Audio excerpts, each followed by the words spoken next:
Gardening with Deer.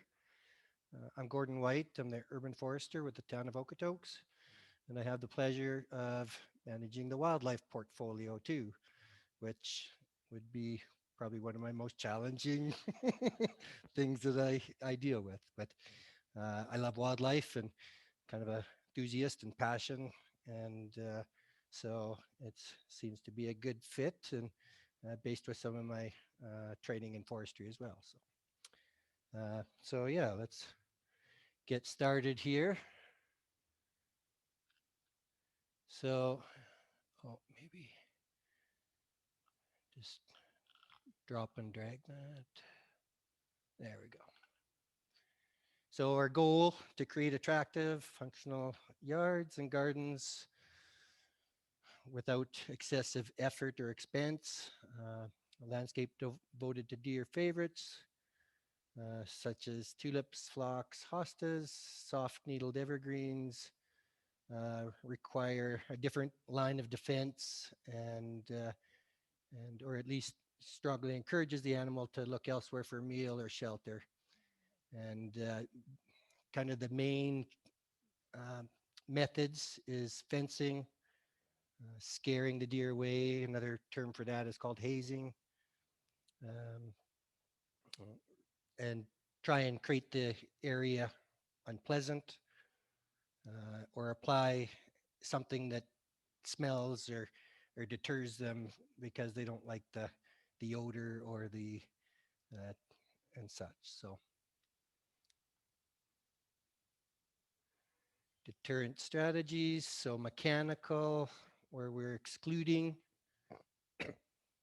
excuse me, uh, fences, tree guards, designs, chemical, so that's, excuse me, s- a product out there called Scoot, blood meal, biological, so plant choices, and then scare tactics, motion sprinklers, sound, um, vibration, scarecrow. Tell you, scarecrow. This presentation was uh, put together as a group, and but anyways, I maybe should have took that out.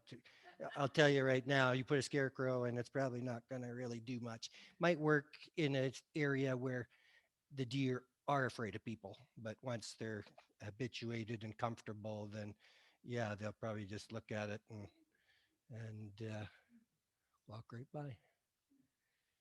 So, but maybe in a rural setting that might work a little bit better. So, mechanical deterrence, exclusion is really what we're doing. We're not letting the deer get to it. Um, so you can see we got some different types of fencing there. Um, and there's kind of two main ways the deer are affecting our gardening and or are going to damage our plants. One is by browsing, and then the other is by antler rubs. And uh, on a small plant, browsing, yeah, plant's never going to get big, right? On a bigger plant, so if we can exclude it from the tree, for example, till it gets to a certain height, then if they're browsing it, they're just going to be what we call highlighting it. So they'll eat everything from the ground up to about 6 feet, and then everything beyond that is out of reach. So, um, and then yeah, the other way that they damage the trees is with the antler rub. So this style here, just a piece of wire around the trunk, might be adequate for plants that say they don't like to eat, but all trees pretty much when they're small are an attractant to deer antler rubbing. They like small trees because they're kind of flexible and they're trying to rub or the velvet off their antlers or just practice their sparring skills for the breeding season. And so if the plant or the tree or if the deer are browsing it, so this style is much better, right? You got to keep them away from it.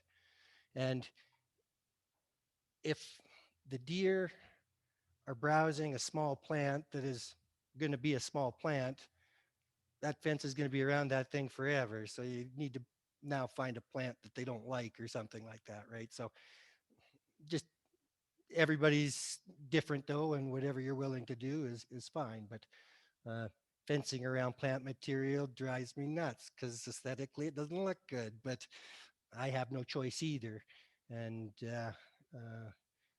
as a resident and as the gardeners in the town, yeah, we deal with the same issues that our residents do. So, and yeah, this one's maybe not a great example. You should probably have like a few inches beyond the trunk, and then it's more of a deterrent. So, okay.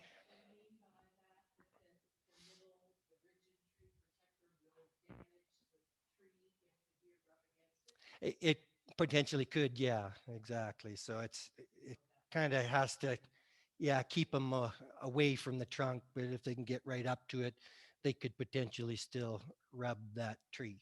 So and and yeah, so for example, Ohio buckeye is one that they don't like to browse very much.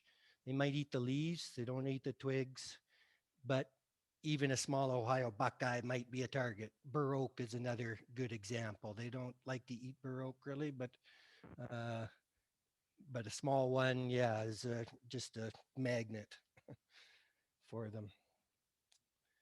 And I mentioned five needle pines too. So they're pine trees have needle bundles, and bundles of two, bundles of three, bundles of five.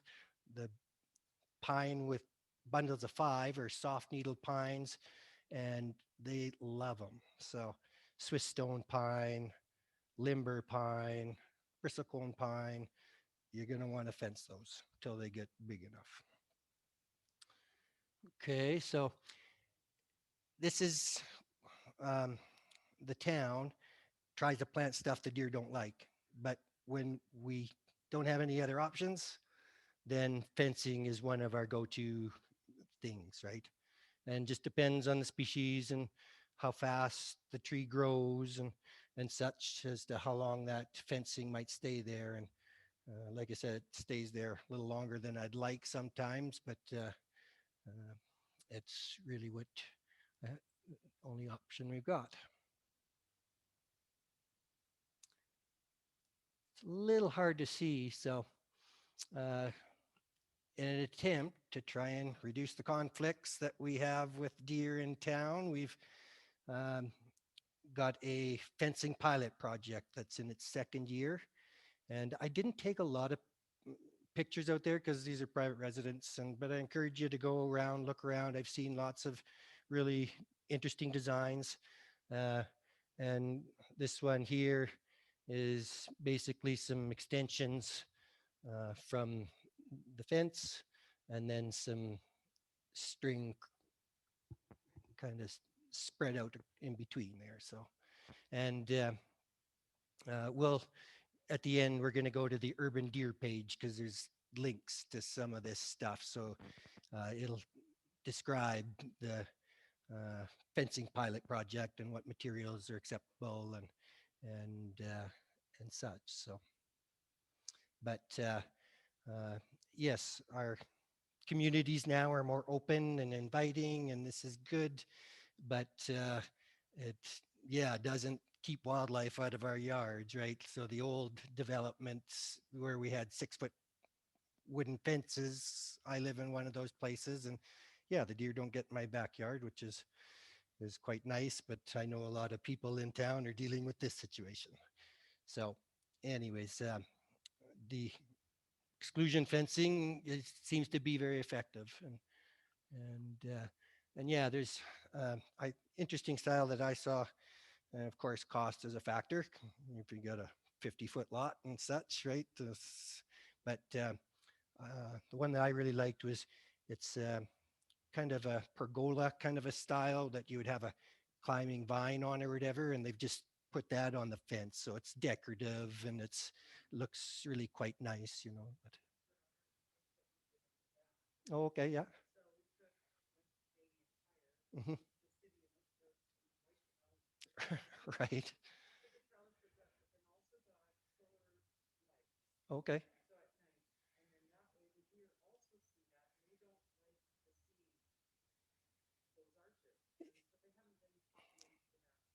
For sure. Yeah. Um, so, anyways, I've seen some styles out there. Encourage you to walk around the community or Google it and be creative and but it's effective. Chemical deterrence. Uh, Actually, there's. I had a gentleman contact the town who says he's got a product that was originally made to keep rodents away, but they said it's showing to be effective on deer. So we are going to put it to the test this spring. We've got an appointment in May to meet with this fellow, and we're going to get uh, some plants we know they like, and we're going to put them right there, and we're going to see what happens. So these, in my opinion, limited effectiveness, but still may work. I'm not going to discount them completely.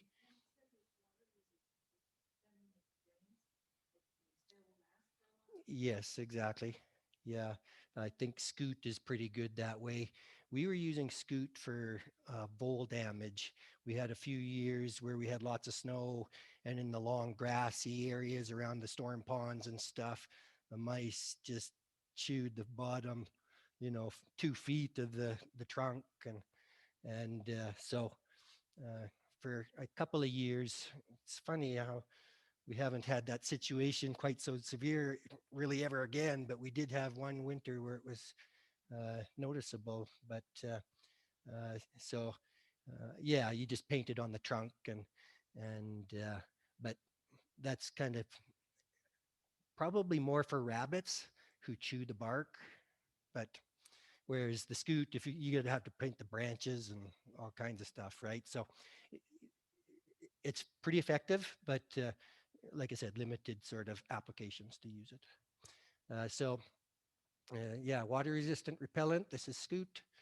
Um, it's non toxic, biodegradable, active ingredients. You can see uh, like the cayenne pepper, I guess, garlic oil, butyl mercaptan, whatever that is. Some kind of hydrocarbon, I think. So yeah, here's a lot of text, but so blood meal has earthy, slightly unpleasant smell that can deter deer. And so I think some people have had some success with this, but there are some things you got to keep in mind.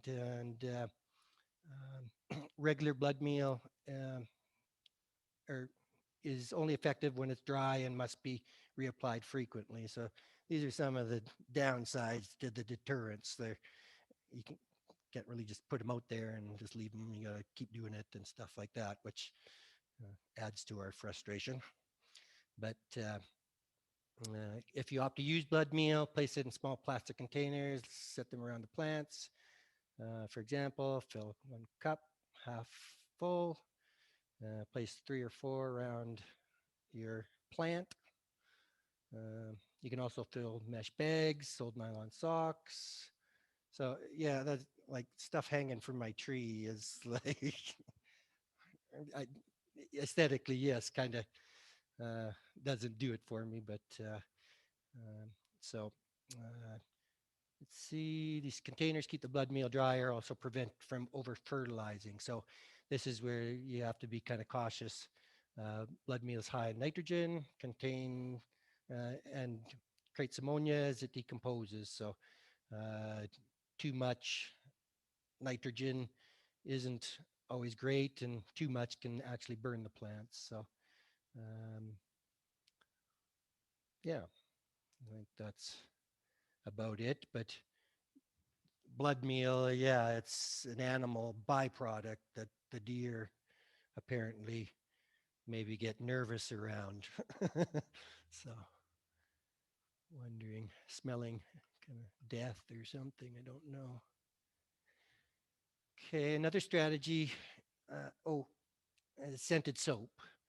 And like I said, it might have some charm to it. I don't know, but you'd probably have to, be pretty prolific with it and such. So uh, let's see. There, it's just kind of telling you what to do there. Strong soap, Irish Spring zest, and if you can find something stinkier, then by all means. And so they're saying the zone of protection is only about 30 inches, which means you got to put a lot of soap out there, I think, especially if it's a tree. So maybe a smaller plant or something like that, or a planter or something. Maybe you've got some deer resistant perennials or annuals or something in there, and then deer resistant doesn't always mean deer proof, as you probably all are well aware. So, and we'll go over plants a little bit, and I've got some confessions, and because yes, there's plant skid, another approved organic product sprayed on the plants, but needs to be reapplied, and said some resistance to rain and weather, but yeah, anything is really gonna break down fairly sun and wind and rain and such. But works similar to blood meal by creating an unpleasant odor and considered safe for vegetable gardens. And the granular form works best. So biological deterrence, um, herbs, other fragrant plant choices. Used to think marigold were pretty bomb proof, but they're not. And so yes, and yeah, yeah, those and geraniums are kind of a stinky plant, especially the lemon or the scented one or whatever. But anyways, they don't like allium, which is chives and onions and stuff like that. Sage, rosemary, oregano, garlic. So yes, here's where the confession part comes: scented geraniums. So uh, it looks as though I should have screened it just a wee bit better, but I'll, like I said, let you know when I see something there that you maybe don't want to write down or disregard. So marigold there, yeah, right below that. Lavender's a good one though. Mint's a good one. We use a lot of catmint. It's pretty hardy. Uh, has a long bloom time. Spread. Yeah, yeah. It's on our municipal level or scale, a little bit of spreading is good, but in a residential setting, it might not be. Yeah, there you go. So, and everybody likes a cup of mint tea. So, poisonous plants. So, here's where we're looking at plants that are pretty bomb proof: lilies, monkshood, uh, delphinium. And, I can't speak from experience, but foxglove, yes. Iris is one that I've noticed they will feed on the leaves. The flower, they seem to leave alone. But I noticed my front yard is in an area where I have dozens of them come through on a regular basis. So my front yard's a perfect trial sort of spot. And but rhubarb is another good one. So which is quite robust and adds interest and things. And then yeah, here we're in the lily family again. Solomon seal. Yeah, I've got that in my front yard. And lily of the valley, uh, lupins, they don't like those.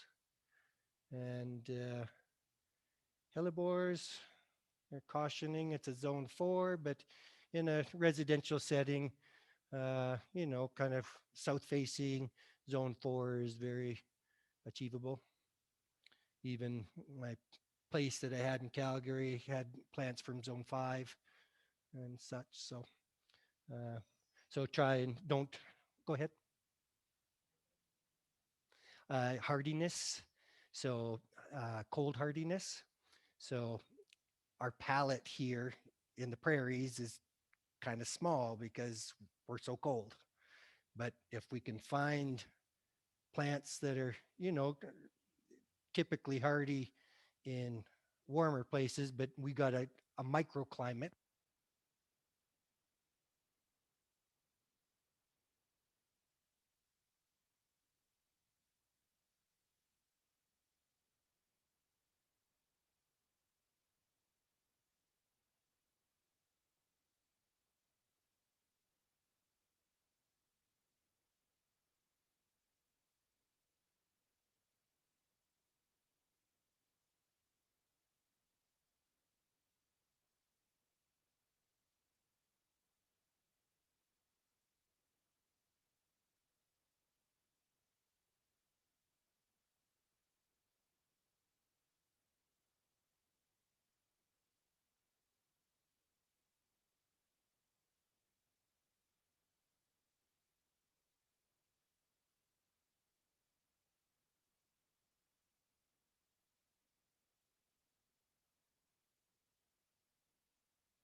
Oh, okay. Yeah, maybe. Not sure. Thank you, webinar people, for letting me know that. Sorry. Yeah. Um, so, yeah, Lily of the Valley is got a small little berry-like fruit that I think is poisonous and stuff. But so just a word of caution.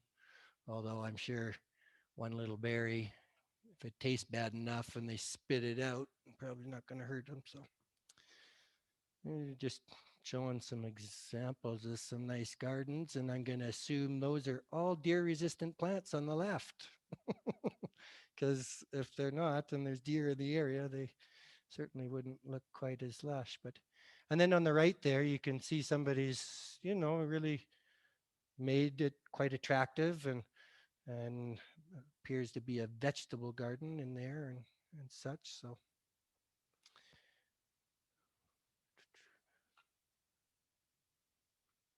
sight and movement for scare tactics.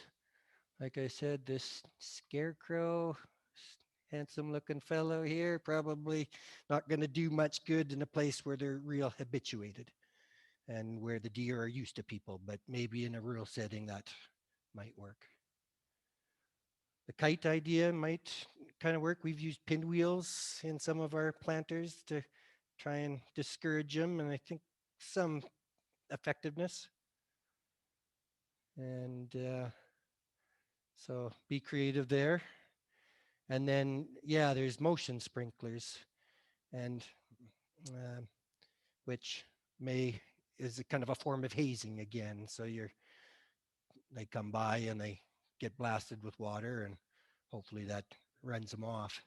Um, Now, we've been in discussions with Fish and Wildlife um, over our deer issue, and talking with the province and getting help and from them to kind of what direction we should be going and different things. And in our last meeting, they said uh, people are allowed to haze deer with water. In the Wildlife Act, harassing wildlife is against the law. So, but harmless enough, a blast of water is what I've been told is acceptable. So, and I usually run out there and with a broom or pot or something and clang and bang and run them off, right? And if more and more people do that, then uh, they might start respecting our space a little bit more, right? Uh, just caution you, I'm not wanting to encourage anybody to chase deer in case there's a conflict. So just keep your distance and such. So, but deer and wildlife feeding bylaw. So we introduced a no feeding bylaw for wildlife, and it includes deer, and the only thing it doesn't exclude is bird feeding. But as you can see, feeding the birds, sometimes you're unintentionally feeding the deer. So as gardeners trying to keep the deer away from your yard, if you got bird feeders, make sure they're up high enough so that the deer can't get them, and then periodically clean underneath them, right? So if the food starts building up down below, then there's a pile of food there that's very easy for them to get. So, but uh, feeding the deer in town is probably one of the biggest contributing factors to where we are today. And people have to understand that wildlife don't need our help, and but we have soft hearts and we're compassionate and love wildlife and are passionate about it, but feeding them is more harmful than good.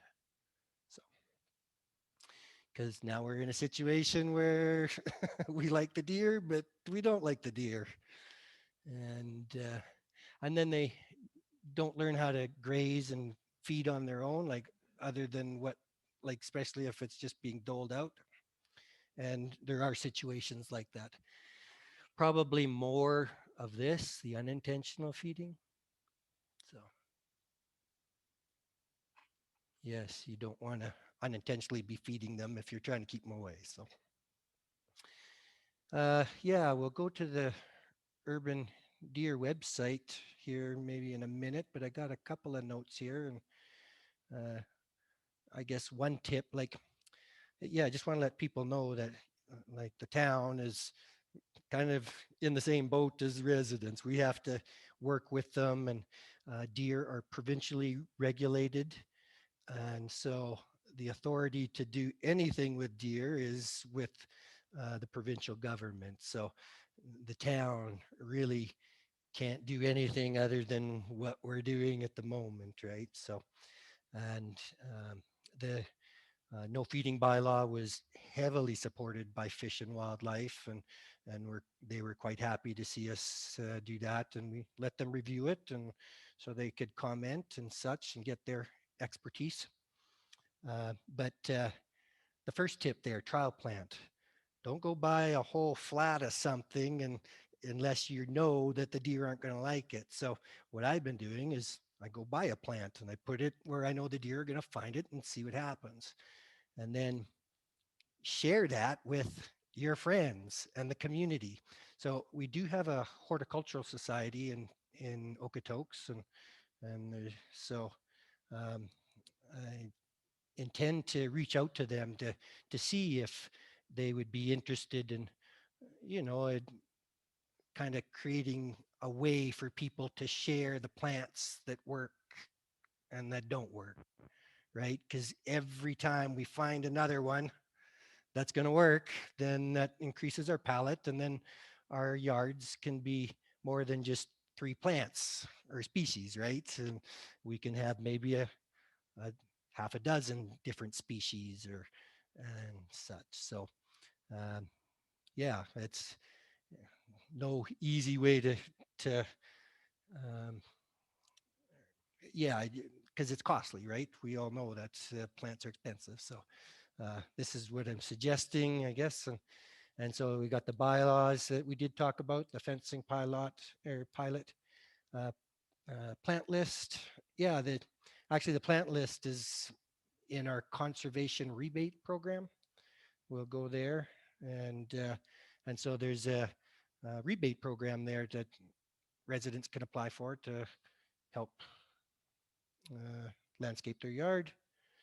And next steps, education is going to be an ongoing, continuing thing. So it's probably not going to be the last time we host this course, and hopefully, yeah, we next time we do, we maybe have some other things for you, the tools and such. Uh, we are, yeah, considering doing a pilot project where we call the horticulture hotline, which is my number at work, and to get a half-hour visit with somebody to come out and have a look at your yard and just say it's like, well, that no wonder the deer are here, or this is what you could do different, or whatever, right? So we're not sure really how that will work, but we're trying to, you know, provide a service to help you out, and so we're see how it goes. But and then hazing is something we're kind of considering on not just with our water sprinkler gun, but like in Calgary, they have problems with coyotes, and they have a hazing program there where they uh, discharge a a projectile that's like rubber or chalk or something like that that will sting them but not harm them. So and so anyways, we need professional consultation to help develop that, and so we're yeah, need to get a wildlife consultant to help us with that to see, number one, is it going to be effective, and if it is, then how's it going to look, and what's it going to cost and stuff like that. So and then hunting certainly isn't an option that would considered in town, but if maybe in the surrounding areas uh, there's increased hunting pressure, then that might have an effect on the way the deer look at people and how they behave and stuff.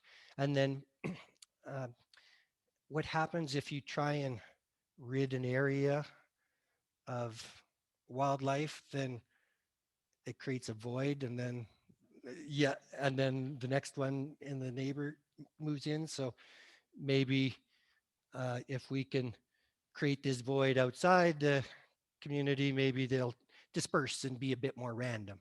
Certainly don't want the problem to go to the farmers or the ranchers or acreage owners either. But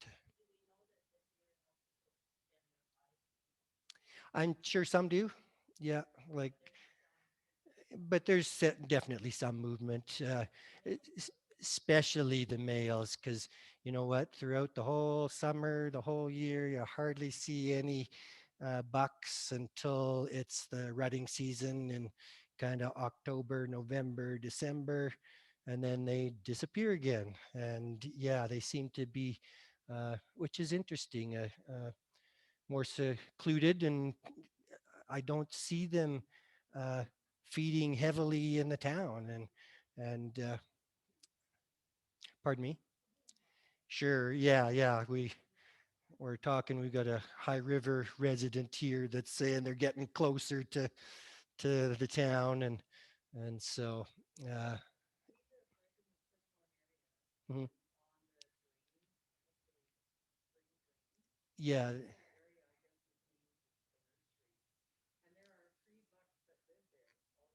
Oh yeah, yeah, sure.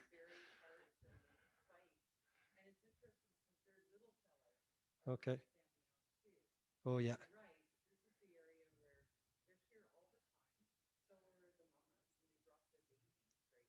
yeah, yeah,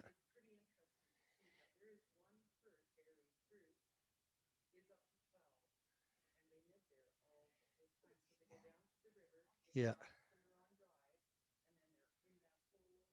I think there could be some intentional feeding in that area. Um, in the winter time, Parks is responsible for clearing snow off pathways, and when I was on that route in my skid steer, the deer would fly out of that quite often, and so yeah, it seems to be a high concentration there. One, it's good habitat, that little creek and stuff. So, and then if there's a food source right close by, then yeah, they just hanging around all the time.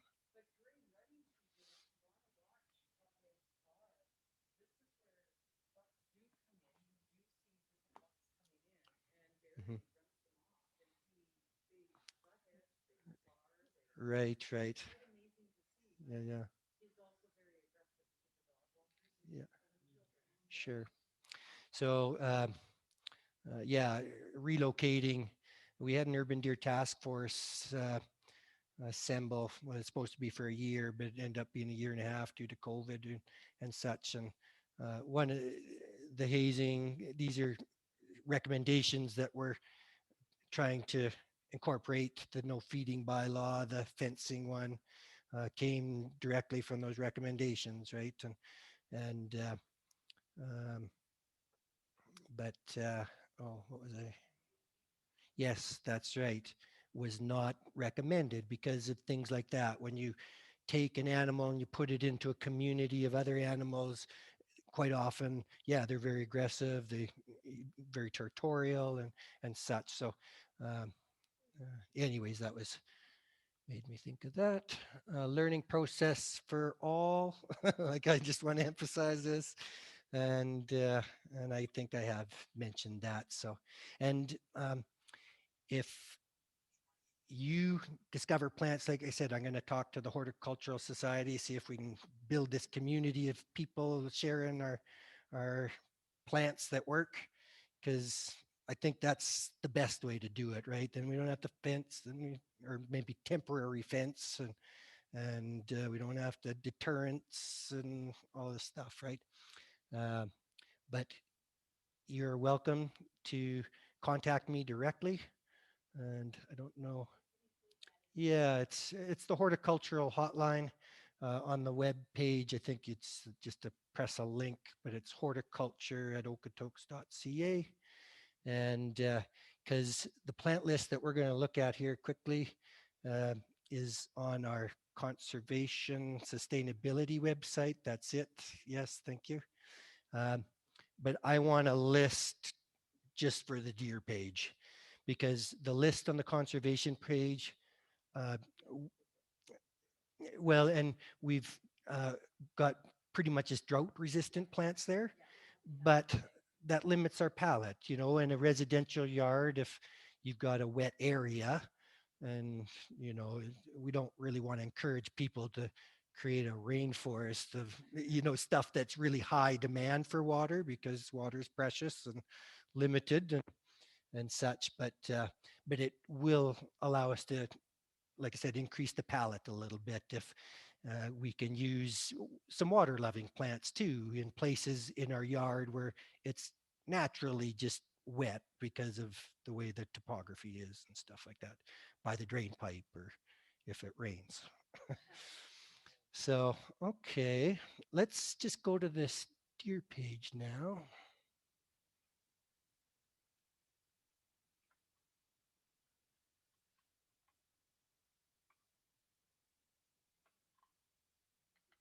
Yeah, it's just kind of, I don't want to click that bar really too much, that something's going to happen. So this is Town of Okotoks website, urban deer page. There's information on here that's uh, related to what we're talking about, and also information on how to avoid conflicts, and what to do if you're encounter an aggressive deer, and different things like that. So I encourage people to go there, because I quite certain that our concerns aren't just with the plants. There's also a risk. And although I have not had any reports of any people being injured by deer, we have had a couple of dogs that have been uh, kicked. So, well, yeah, pardon me. Uh, yeah, right in the Yeah, it came right into someone's yard apparently. But yes, off-leash dogs are um, pose a risk. I had a resident call me up, and an off-leash dog chasing deer, and the deer just about ran over his child. And so I can sympathize with his concern. So here's the town bylaw for feeding. Uh, and right now, it's we just want to educate people. And but if people choose to disregard it intentionally, then there are some consequences. So, but it's pretty short here. These are our definitions. Uh, no person shall store, handle, dispose of any wildlife attractants in a manner so they become accessible to deer or other wildlife. No person shall feed, attempt to feed, or permit feeding of either directly, indirectly, any deer or other wildlife by leaving or placing in or about. Um, maybe this isn't quite as relevant as I thought, but anyways, um, yeah, it's just letting you know that you can feed the birds, but just recognize that you might be unintentionally feeding the deer. So try not to. Okay, let's.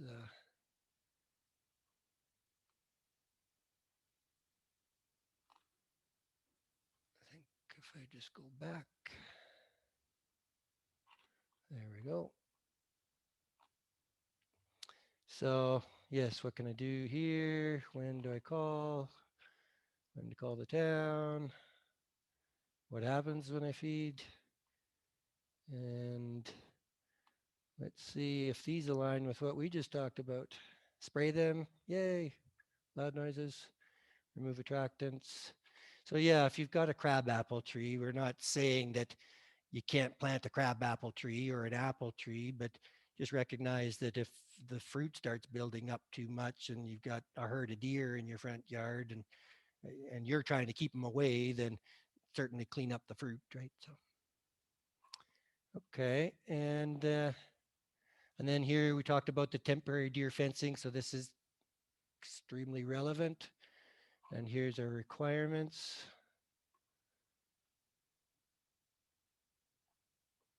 Up to 2.3 meters and easily removable, not damaged. So I can let you guys read through that, but just, well, if you've got a fence in your front yard, then I would say probably yes. Yeah, yeah. Not many. I know of I well, a house on Cheap River Drive that called me up because a deer had expired in their yard that we had to go pick up.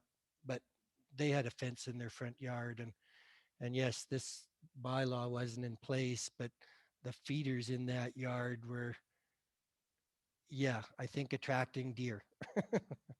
So approved materials.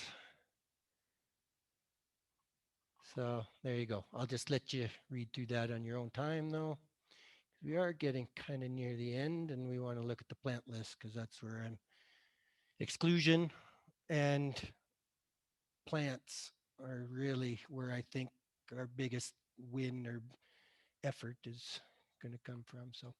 So like I said, um, are going to be uh, putting a list of plants on the urban deer page that will probably include plants that aren't necessarily drought tolerant, just so we can provide more options for people to. Because, but if you want to be part of the rebate program, your plant's got to be drought tolerant. So asters are really good. Yeah, I've got those, and they leave those. This Alpine Sea Holly, it's kind of a thistly looking thing. It's big and interesting though. Lamb's ears is one that I've got in my yard that they don't like. Anemones are good. And then our ornamental grasses, like I said, the mule deer are more browsers than grazers. And yeah, I don't see them eating our grasses, the ornamental grasses that we got out there. So those are always, and there's a few, varieties out there. Some are variegated and different heights and stuff like that. So sages, they do not like sages. And yes, so this list, we also tried to put plants on here that were deer resistant as well. And as we mentioned, there are a couple that uh, we thought were more deer resistant when we first started this. And yeah, now we're realizing it's like, oh, they're eating the daylilies, the buggers. The which? Perfect. Sure, yeah. And in the winter time, well, it's time to deadhead it anyways, maybe. But yeah, no, that's perfect. And because I don't know if that one's on the list, but I think Dusty Miller is kind of in the sage family. So pretty sure. I need a taller table. But but yes, so I'm compiling a list. So if you find stuff out there is really deer proof, that's what we're looking for. Deer resistant doesn't quite cut it, because the number of deer that come through my front yard, they might take one bite and go, I don't like that. But after 2 dozen come through, then there's no plant left. So yeah, and that's unfortunate, because if there wasn't so many, then yeah, it probably wouldn't.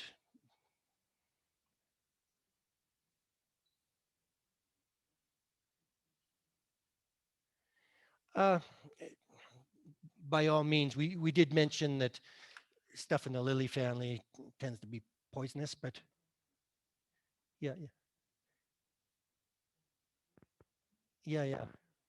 By all means, that's, like I think the risk is quite low, because I mean, we don't hear of too many incidents where people are being hospitalized for eating plants, but certainly uh, doesn't hurt to mention it by all means. Uh,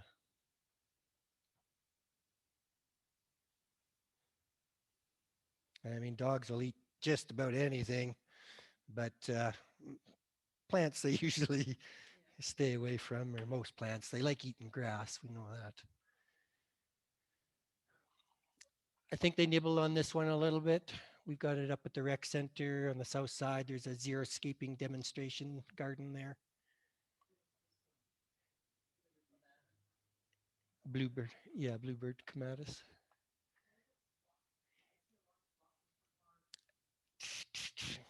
I I can't speak from experience.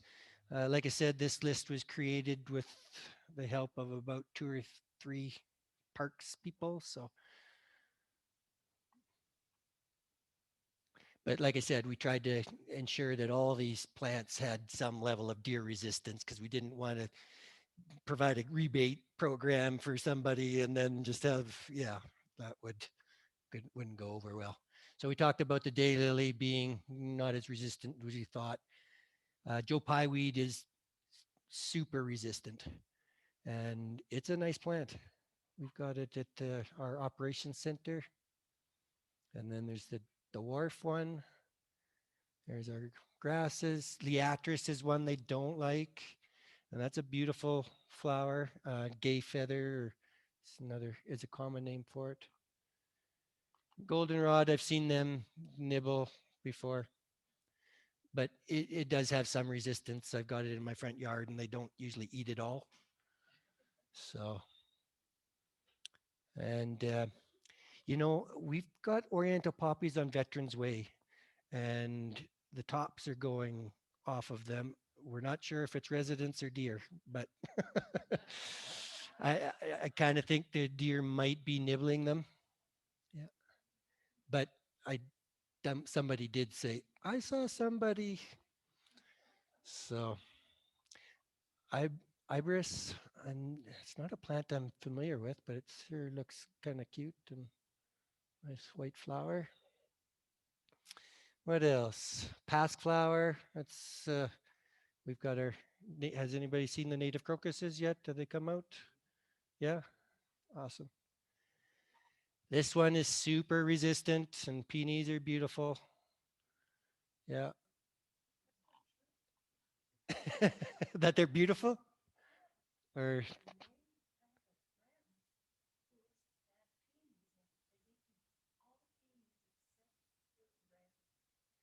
huh? Interesting.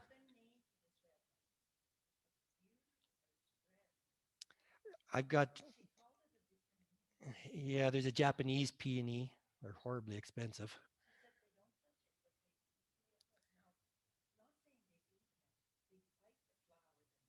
Oh, okay, yeah, yeah.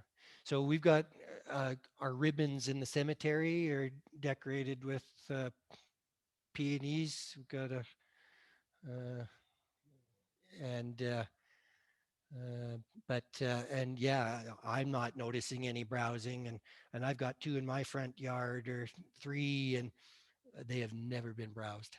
This one is super good too, and on a municipal scale, it's really good because it's kind of spready. So just keep that in mind. But they do not browse that, not one bit. Periwinkle, that's another one. Cute little ground cover, and it's broadleaf evergreen. And yeah, our sustainability coordinator says it's all in her front yard, and they're not touching it. Sea thrift, eh, no comment. I'm just not sure about that one because yeah. Anyways, pincushion flower, that's a good one. There is one up here that is another good one that I didn't mention, but blanket flower. Yeah, I've had it and watched them sniff it, and watched another one sniff it, and they don't eat it. I'm not sure if it's on here, but the Shasta daisy is another one. Maybe it is. Maybe it is. Well, I think just about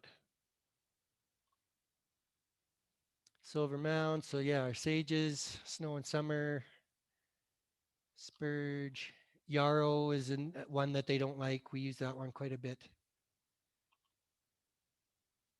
They eat yucca.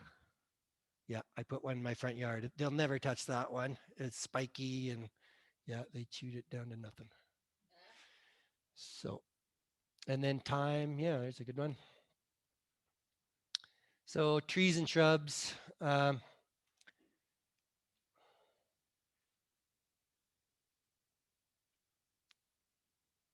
yeah, gooseberry, they don't like. Currant, they don't like. The barberries, they're too prickly. They don't like. I don't like them either because they're too prickly. When you got to maintain them, and well, it's I've got to tell other people to maintain them, and they don't like it, and so I understand their concern. I wouldn't say bird's nest spruce, probably resistant, but this is really unfortunate. I used to think that junipers were they didn't like, and they are eating junipers. I've seen them. Yeah, it's anyways. That's like I said, really unfortunate. But how are we doing for time here? I mean, you can certainly, yeah. Let's just keep going here, and we might stay a little bit longer, but hops is a good one. You know what? Not very much. We plant a lot of the dwarf Korean lilac. They don't touch it. Oh yeah, okay. Eh, yeah, I a common lilac. I've seen them eat. I've got a myri lilac in my front yard that is almost decimated. I'm going to take it out. I think I'm tired of looking at it. And dwarf Korean lilac. Uh, yeah, it's very compact, very suitable for small yards, and and no, we're not seeing. I'm not seeing browsing on that. Nine bark's another one that they don't like. Nanny berry is pretty resistant. It's one of those ones I've seen them nibble, but so you might want to protect it until it gets a little bit bigger. This can be a 10-foot shrub. So I've got one in my front yard because I quite like it, and I've got it fenced off. And mock orange, they like those a lot. So don't plant those unless it's in your backyard. So the list isn't exclusively deer resistant plants, clearly. Potentilla is a really good one that they don't like. A lot of people don't like potentilla though.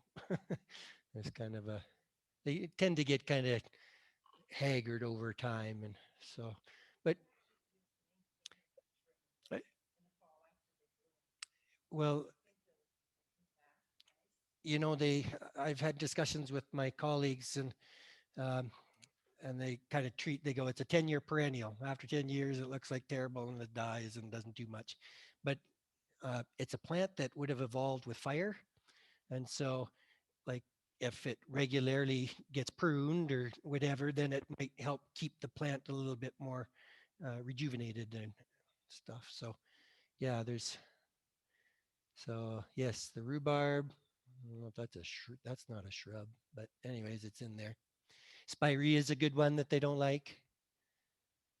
Russian almonds, kind of spready, but it's a really nice plant. I like it. Snowberries, one that they don't really prefer. So yeah, list is pretty good here. Saskatoon berry, no, that's not one that they are going to stay away from. Silver buffalo berry is a good one. It's another pokey plant, but and then our wayfaring tree is another good one. Those are in the cranberry family, and cranberry is also fairly resistant as well.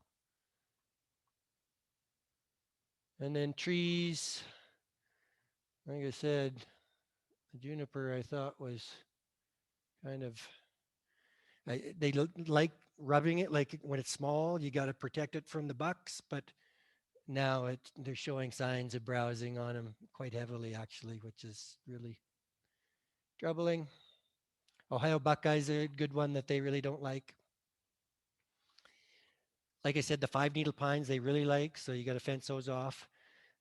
The one pines, some of the pines they don't like are ponderosa and mountain pine, but again, just about except for the one evergreen that they don't really seem to bother very much is Colorado blue spruce when it's small, but I have seen it rub too. They've got these columnar varieties, and yeah, we put one in one of our parks, and deer found it and just about destroyed it.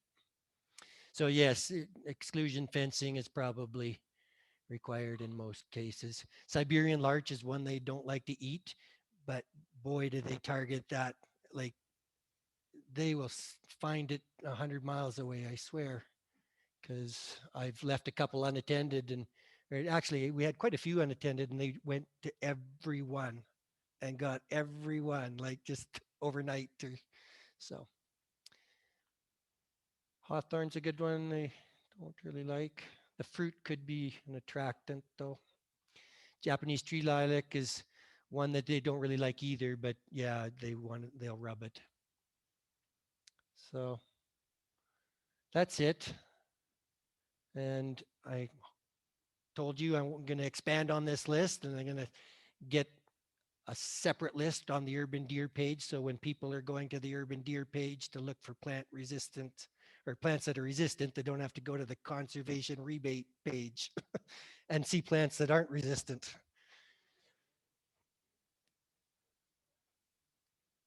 Yes, I clearly updated here, but I fully expect it to be. Um, that is the presentation, and I know it's just gone an hour here, but I'm willing to stay for questions if other people are for a few minutes. Sure, sure, yeah, sounds like a good idea. And for those, how many people? We got 7 participants. Welcome, participants. There. So, oh yeah, sure, sure. Yeah, I see that. Oh, I didn't recap. I might have went on a little while without sound there, but any questions?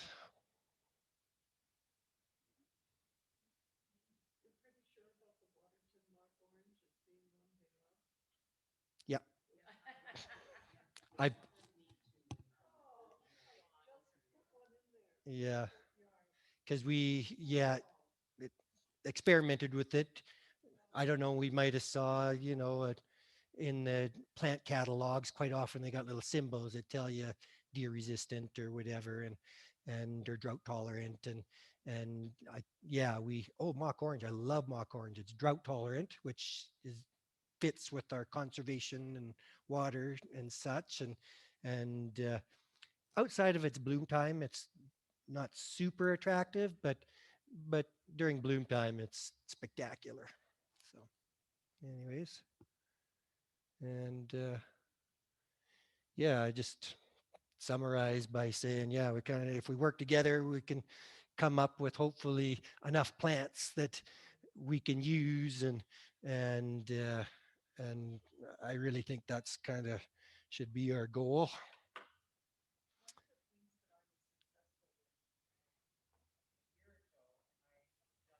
Yes.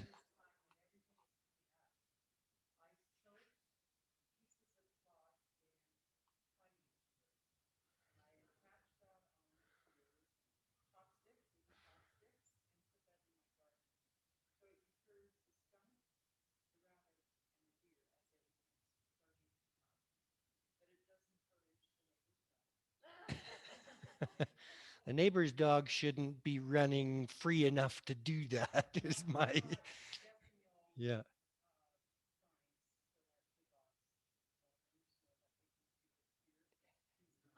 sure. Yeah, right. Okay,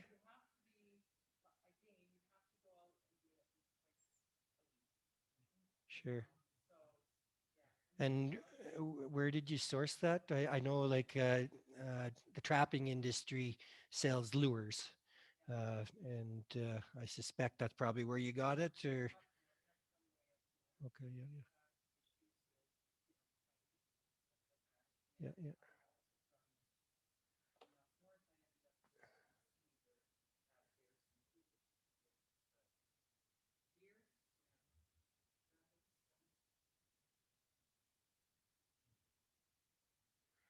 Okay, I've got somebody there that's got a question about.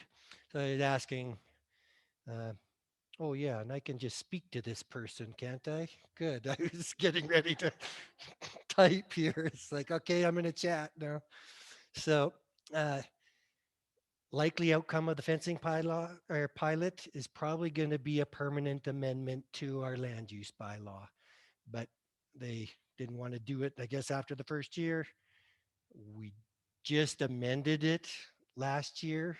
It's a big job, but so at the end of this second year, then there will be some engagement to determine its effectiveness and how it was received and and so yes, I can't guarantee, but I fully expect that there probably will be a permanent change. So then people just leave their fencing up uh, year round, essentially.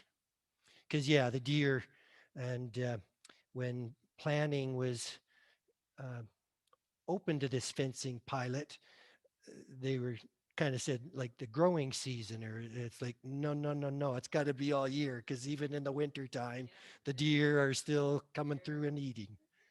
Yeah, so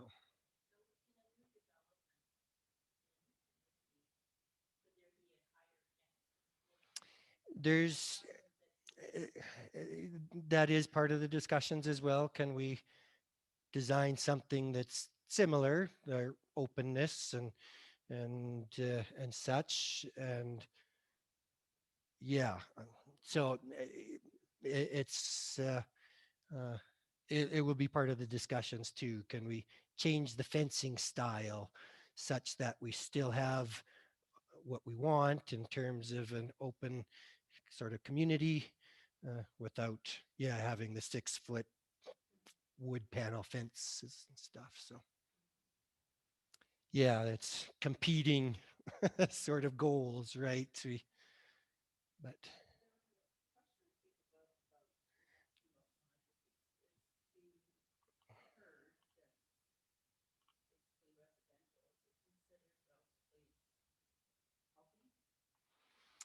um, hard to say. I mean, uh, so yes, thank you for pointing that out, and to the person, Owen, who's asked about the Lyme disease. Uh, Deer do have ticks and that can have Lyme disease, and you're not going to get it from the deer. Like it's not going to jump off the deer onto you, but the tick falls off and then ends up in the grass and then attaches to a human. So there is a risk. It's very, very, very, very low. So in Alberta, uh, it's I think less than one person a year kind of reports this. So uh, and then this is can be a concern, like when animals and wildlife start herding up in kind of unnatural ways that can increase disease and such because they're concentrated more and they're mingling more and and maybe eating food that doesn't they haven't evolved with. So uh, yes, Lyme disease is present in Alberta, but I think it's still pretty low. Oh yeah. Oh, okay. Sure. And yes, I think if you get a tick, you can go to a vet, and I think they will help determine if it's got Lyme disease or not. So, is there any other questions I'm missing there? Yeah, scroll up here. Oh,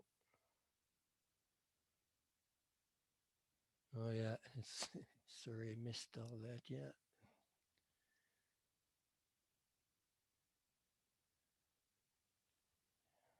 Oh yes. So one of our attendees stayed home. Okay, looks like I got all the questions.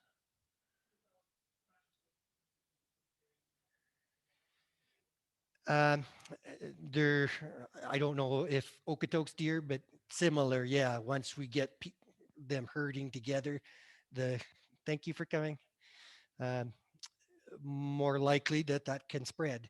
So mandatory submissions. So hunters need to submit the head of the animal in certain wildlife zones, and it used to be several years ago pretty much just the eastern Alberta along the Saskatchewan border, and now it's almost all of southern Alberta where it's mandatory to submit your deer head for testing. And so yes, it's hard to say if anyone if anything in town has it, but it is present, and yeah, we're not going to get it just by interacting with it, uh, for sure. Yeah, totally. So ticks and yeah, anything that's a disease, it's more likely to flourish or create problems. And that's how populations work sometimes, right? So, all right. Anything else? Yes. Yeah. Yeah. Yeah. You bring up an excellent point because, yeah, we try to encourage alternative ground covers. And Dutch clover is short growing. It's green no matter how dry it is. Gets nice little flowers. I like it.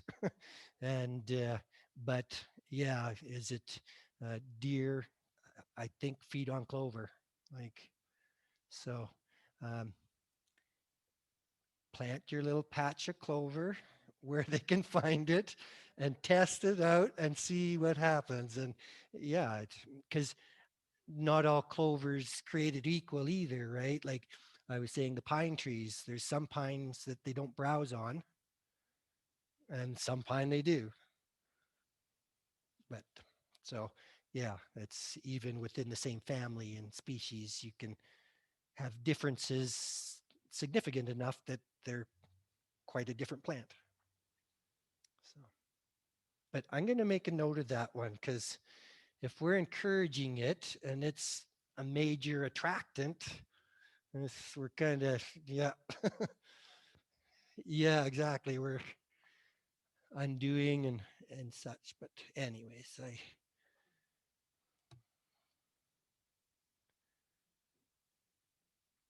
any other plants that um, we didn't mention that you're aware of that the deer don't like?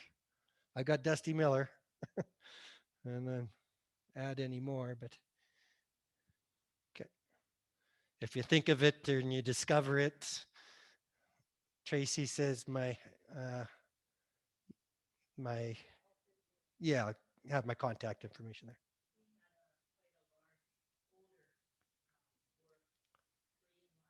Hmm.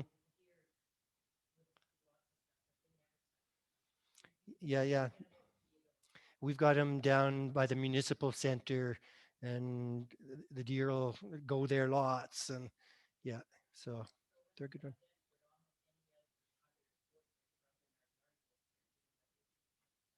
Good to know. Good to know. All right. Well, oh, thank you for coming. I appreciate, yes, some seeing people again in person. And